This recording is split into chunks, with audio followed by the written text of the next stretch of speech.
Are you all familiar with a disease called facial arteriovenous malformation? I was born with this condition, causing a large bump to form at the center of my face. This is a congenital disease where arteries and veins, which normally have different roles, somehow become connected, allowing blood to flow between them and resulting in a large blood clot in that area.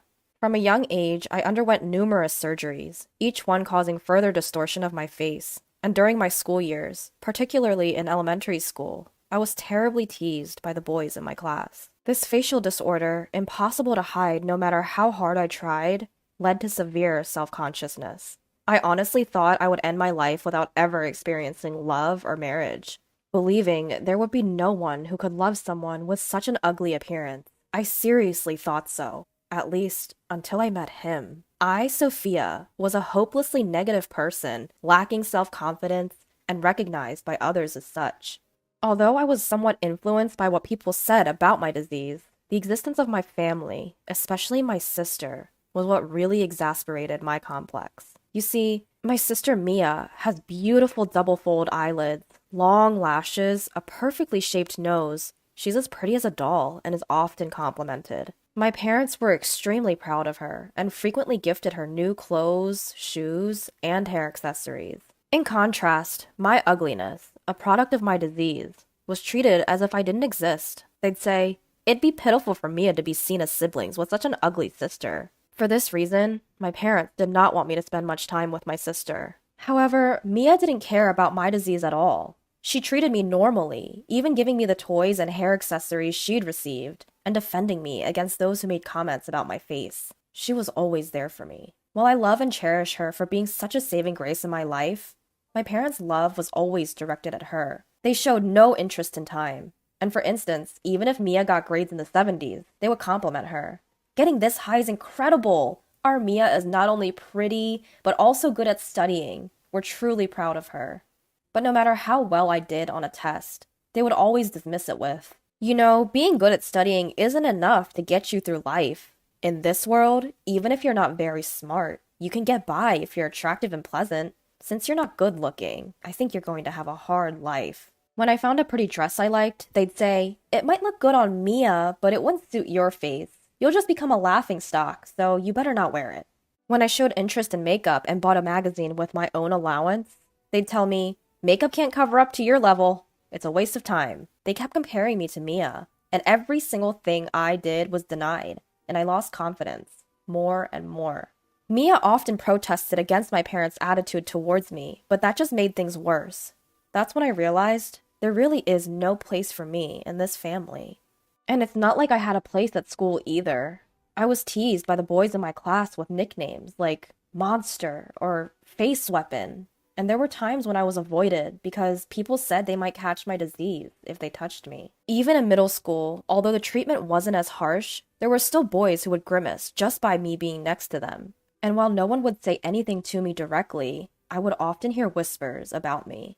But what hurt the most was being made the subject of a punishment game. There used to be a game where the person who lost had to confess their feelings to someone in the class, and I was often the target of that punishment game. Of course, I knew they were only confessing because they had lost a game, so I politely declined. But then they'd go around saying, "I got rejected by that monster girl!" And I was yelled at by one of the boys I had turned down, saying, "Don't get all high and mighty just because it's a punishment game, ugly." At the time, it seemed so selfish and unfair to me, but I was convinced that my face was a sin. I thought I was causing discomfort to others just by being there. I was filled with guilt. During my years in elementary and middle school, I had no good memories of boys, at all. But there was once, just once, when I fell in love with a boy in my class. This happened in my sophomore year of high school. A boy from my class, whom I happened to be seated with after the classes were shuffled, would treat me like any other person, without making fun of or avoiding my face. He would greet me with a good morning, every day as our seats were adjacent. I knew full well that he didn't have any feelings for me, but his single greeting brought me so much joy in the face of constant ridicule and avoidance that I naturally began to like him. However, I didn't really want to date him or anything like that. I just wanted this pleasant time to last as long as it could. But day by day, I felt more and more that I liked the boy, and after worrying about what to do, I asked my sister for advice, and she said, I think it's a good idea to just tell him how you feel. After much deliberation, I decided to tell him how I felt. So I left a letter expressing my feelings in his desk. A few days later, I noticed something strange about the atmosphere in the class when I arrived at school. It was as if everyone was murmuring and glancing in my direction. As I was wondering what was going on, the boy, who had arrived at school before me, approached me and asked, "Hey, did you put this letter in my desk?" I responded by silently nodding, my gaze fixed to the ground. In that moment, I heard a sound above my head as if something was tearing, and the next moment, pieces of my torn letter were falling into my sight. It's troublesome when something like this happens. What are you going to do if strange rumors start spreading? You fell in love just because I greeted you out of politeness? How inexperienced in love are you? I didn't mean anything by it. If I gave you the wrong impression, I'm sorry. He said this, and for some reason, the class erupted in applause and cheers. And I heard comments like, "Wow, you've got guts!" And "That's a bit sad, isn't it?" After that, my memory is a blur, and the next thing I knew, I was at home. But I don't remember anything about the journey. All I can remember is a feeling of guilt and despair. After that incident, I couldn't bring myself to go to school anymore, and I stopped attending. When my parents heard about what happened, instead of being on my side, they said, "His reaction was justified. You caused trouble, so you should apologize." Eventually, they began to scold me for not going to school for such a trivial reason, and tried to force me to go, but I just couldn't get myself to move. In the end, I dropped out of high school and became a recluse. After I became a shut-in, my older sister was worried and repeatedly tried to communicate with me. In contrast, our parents would either verbally abuse me in front of my room every morning or forcefully enter my room to berate me directly. They'd hurl insults such as, "We never should have had you," or "You're such a disgrace," causing me to despair every day, wondering why I even existed. Apparently, my sister noticed my situation and consulted our grandparents on our mother's side. The following day, they came to hear my story, and after learning about the events at school and our parents' subsequent reactions, they were furious. They scolded our parents, saying, "We will take care of her," and came to my rescue. My grandparents did not abandon me, even though I was in a state of despair. They faced me directly, and with their support, along with my sisters, I gradually started to recover. Although it was only my desire to end my life that had quieted down. I was unable to erase my fear and mistrust towards the opposite sex, no matter how hard I tried. However, my grandfather would always encourage me, saying, "There will be a time when you can be happy in any way without having to get married. We just want you to be happy in any way you want to live. So forget about the guy who said terrible things to you. It's a waste of time to keep remembering such a person. We may not have much time left, but you still have many futures ahead of you." My grandmother also always reassured me, saying that as long as I was happy, that was all that mattered. She would often compliment me, saying things like, "Your skin is so glowing, it makes me jealous," or "Your eyes are as beautiful as jewels." My sister would also visit our grandparents' house and spend time chatting with me. We'd read magazines together, discuss cute cosmetics, and generally enjoy our time. After living like this for about 3 years, I began to feel motivated to do something. I decided to start studying again to get my high school equivalency diploma, which I eventually acquired. Afterwards, I started looking for work I could do from home, and slowly started to earn income. The income was less than what others made working outside, but considering the days when I had shut myself in and was in a state of despair, I felt that I had grown quite a bit. However, I was still scared of comments about my appearance, so I couldn't go outside. This was how I was living at my grandparents' house, when my parents suddenly showed up one day. They hadn't even bothered to make a single phone call since I moved to my grandparents' house. But they stormed in, saying they had something to discuss with me. They announced, "There's a marriage proposal for you. The prospective groom is the son of a medical foundation representative. Apparently, he also has some issues, and has a hard time finding a spouse. So the focus has now turned to you. But isn't this great? He's rich, and he's willing to take someone like you, who's been a burden on society." I was taken aback by this sudden turn of events, but my grandparents stepped in to help. They argued that it was unreasonable to make decisions without considering my feelings. My father, who seemed to speak convincingly, responded, "This might be the last chance for her. She's had so many painful experiences because of her appearance. Why not consider this as a chance for happiness?" The face of the man in the marriage document was mostly hidden by his bangs and wasn't clear, but I could make out his plump physique and the contours of his face. I understood instantly that he was probably also being forced into marriage to get rid of some problem. Or maybe he was an extreme eccentric who liked unusual things. But even if I rejected the proposal here, it seemed like the negotiations with the other family were already in progress. They seemed like a wealthy family, and my parents would undoubtedly try to force me into the marriage. If I ran away from this, it could potentially have negative repercussions on my grandparents. For the sake of my grandparents who have protected me from that day until now, I made up my mind. I understand.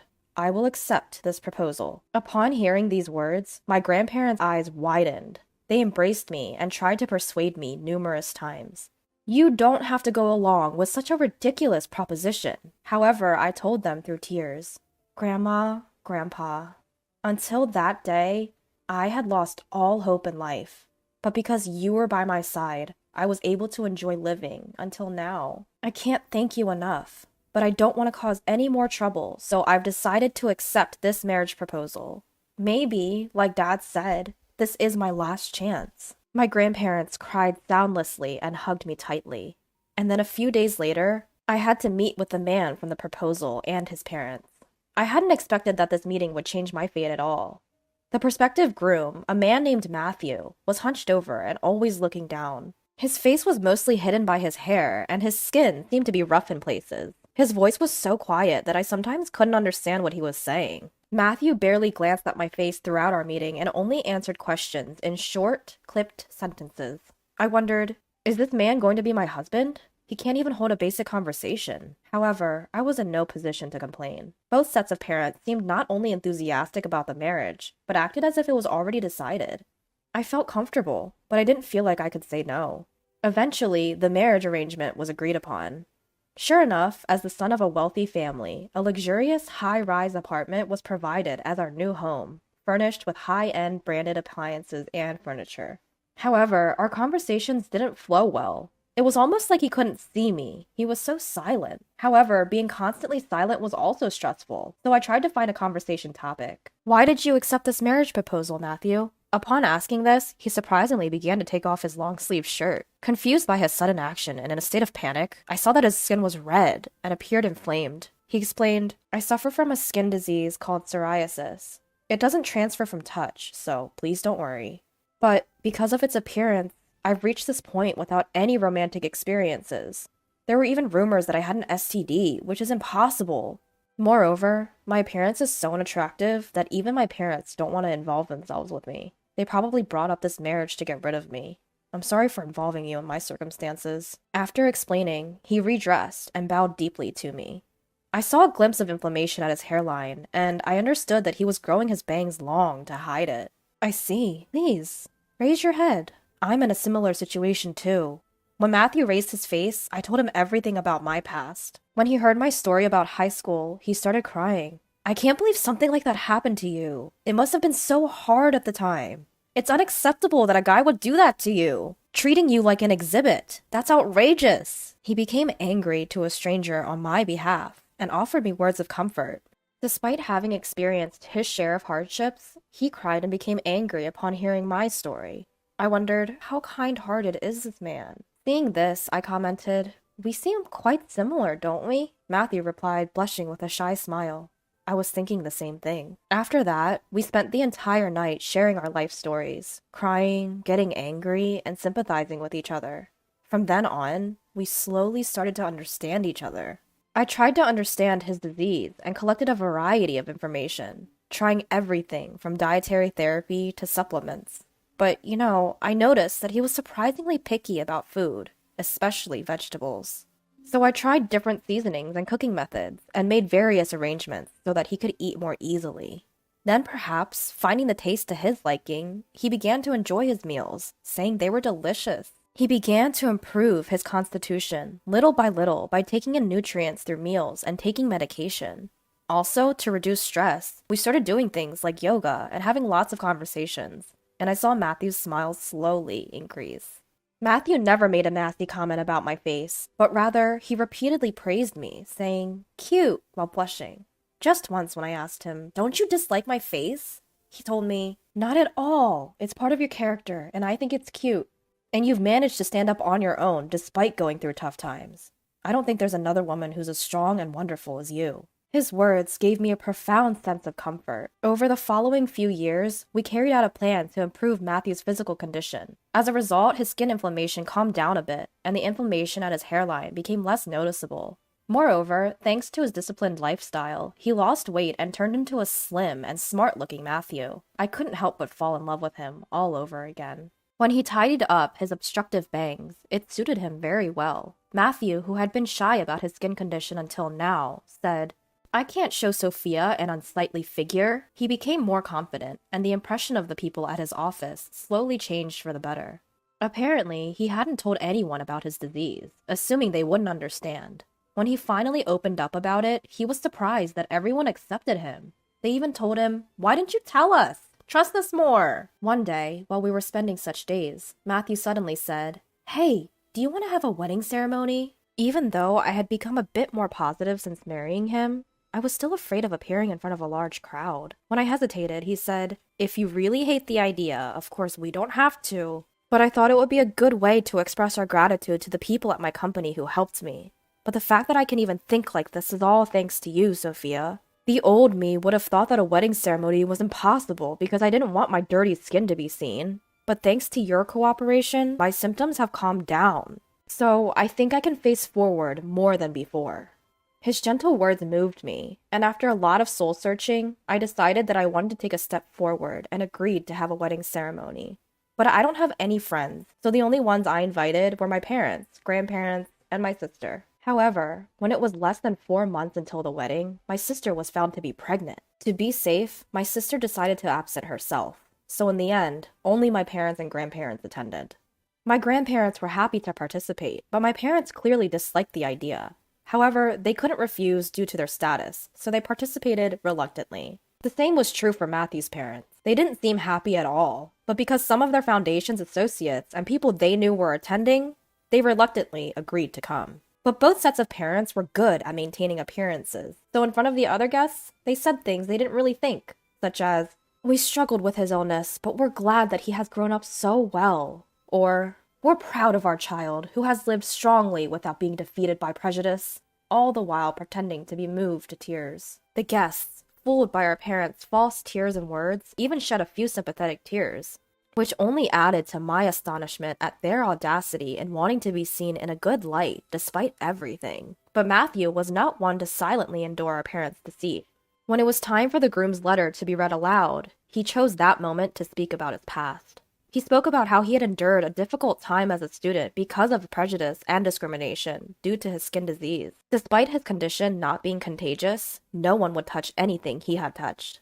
But meeting and marrying me had given him a more positive outlook. He also said, "Both my wife and I have received terrible treatment from our own parents. My wife was constantly compared to her older sister and was verbally abused her whole life. When she stopped going to school due to cruel comments from her classmates about her facial disease in high school, her parents never took her seriously and even said she should apologize to anyone who had to confess to her because of her faith. This hurt her so deeply that she could hardly go outside. I too was frequently berated by my parents about my skin, being called dirty over and over again.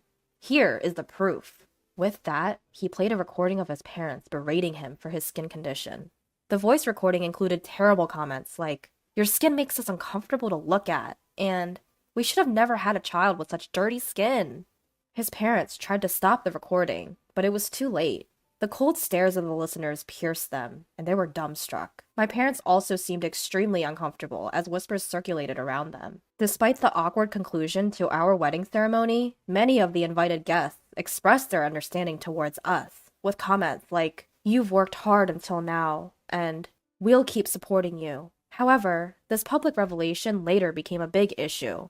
It turned out that Matthew's parents headed a nonprofit organization dedicated to supporting disabled individuals, based on the principle of creating a society where people with disabilities can live easily.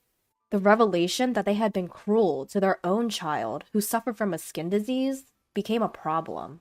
Eventually, the criticism and opposition from those around them didn't stop, and they were forced to step down from their leadership positions in the organization.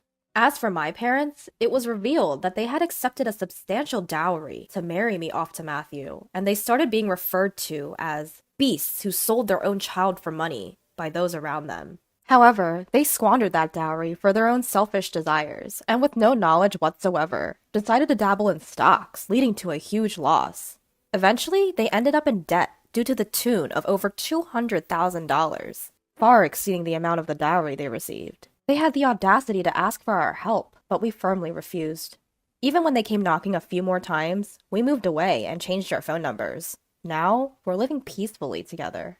I guess there really is such a thing as a destined meeting. I am incredibly happy right now. Though the start was rocky, meeting Matthew and marrying him has made me feel truly blessed. Thank you for watching until the end. I hope to see you again in the next video.